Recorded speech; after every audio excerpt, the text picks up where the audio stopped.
Salam sejahtera. Bertemu kembali kita dalam slot kali ini yang bertajuk Dilema Murid SPM 2020. Jom pantas bergerak. Masa tidak menunggu kita. Kita kejar, kita dapat, kita cepat, hasilnya berkat. Kejayaan sedang melambai-lambai, sedang menanti kita tu. Tak kejar, kita ketinggalan. Ayuh,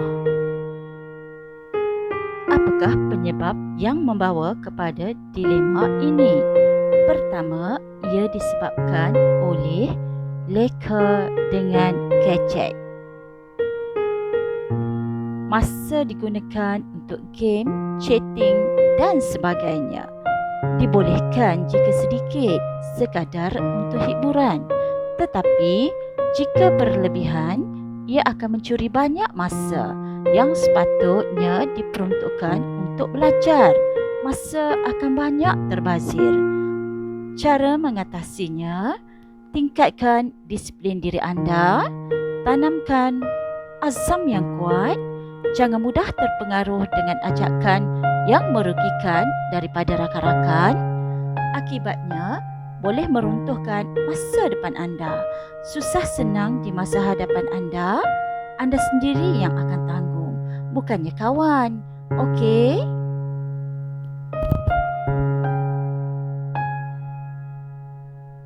Perkara kedua yang menjadi dilema ialah banyak tidur. Apabila tidak perlu pergi ke sekolah untuk belajar seperti biasa, ramai yang tidur lewat dan bangun lewat. Tidur lewat yang disebabkan menonton televisyen atau melayan game di gadget. Akibatnya, anda akan memperolehi masa tidur yang tidak berkualiti dan kelihatan lesu serta tidak cergas di siang hari. Ini akan mengganggu fokus anda terhadap pelajaran online di siang hari.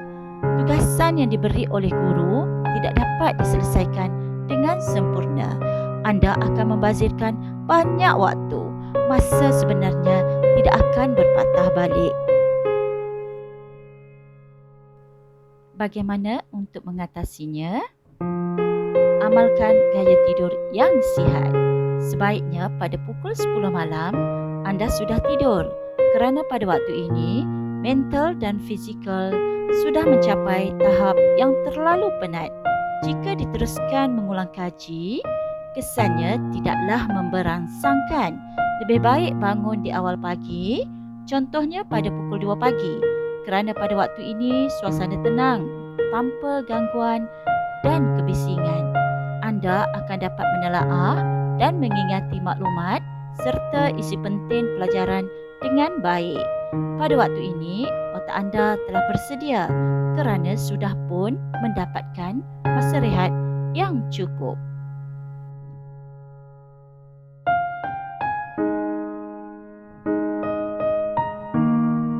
Perkara ketiga yang membawa kepada dilema ialah cara pembelajaran yang sudah berubah.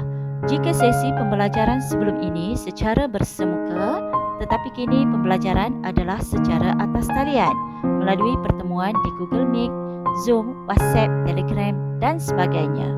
Tidak dinafikan, ada juga yang tidak dapat mengikuti kelas online kerana tiada kemudahan. Tetapi, bagi mereka yang tidak mempunyai kemudahan pun, ada juga yang tidak dapat memberikan fokus yang baik semasa kelas dijalankan. Kemungkinan masih mengantuk dan tidak cukup rehat. Ada yang bertanggapan belajar secara bersemuka itu lebih memuaskan hati. Bagaimanapun, situasi PKP masa kini tidak mengizinkan kerana kesihatan anda lebih penting. Ini tidak bermakna kejayaan tidak boleh dicapai. Ingat, usaha tangga kejayaan dan di mana ada kemahuan, di situ ada jalan. Pokok pangkalnya di hati. Jika ada niat mahu belajar, walaupun di mana jua, ia akan menjadi mudah. Bagaimana untuk mengatasinya? Oleh itu, pastikan anda telah membuat persediaan awal agar menepati waktu kelas online seperti yang telah dijadualkan. Jangan bertangguh untuk menyiapkan tugasan yang diberi oleh guru. Anda seharusnya dapat menyegerakan dan menyelesaikan tugasan yang diberi oleh guru dengan baik. Gunakan kesempatan ini untuk menyoal bagi perkara yang tidak difahami. Jika dibiarkan begitu sahaja, anda akan rugi. Kerja yang bertangguh akan membuatkan hati tidak tenteram dan boleh menurunkan motivasi dan keseronokan untuk belajar. Akhir sekali, makan dan makan tanpa senaman. Badan cergas, otak cerdas. Makan dan makan tanpa exercise membuatkan badan dan otak tidak segar. Akibatnya, anda tidak dapat menumpukan sepenuh perhatian terhadap topik yang disampaikan oleh guru. Bagaimana untuk mengatasinya? Anda masih boleh bersenam di dalam dan di sekitar rumah anda. Juga boleh membantu ibu bapa membersihkan sekitar rumah, menyidai pakaian dan berbagai lagi. PKP bukan bermakna anda hanya tidur, bangun, makan dan belajar sahaja. Pupuk dengan kemahiran lain juga yang berguna di masa depan anda nanti. Apa yang harus anda lakukan sekarang sebelum menjelangnya peperiksaan bagi murid SPM 2020 pada tahun 2021 nanti? Tenangkan hati, lapangkan minda. Anda masih berbaki masa. InsyaAllah jika anda pergunakan masa yang berbaki ini dengan baik dan efisien, pasti kejayaan akan menjadi milik anda. Oleh yang demikian, apa tunggu lagi? Jom bakar semangat anda. Apa yang harus anda lakukan ialah, pertama, aturkan dan ubah suaikan tempat belajar anda supaya dapat suasana baru yang selesa untuk anda belajar. Anda akan dapat mood baru.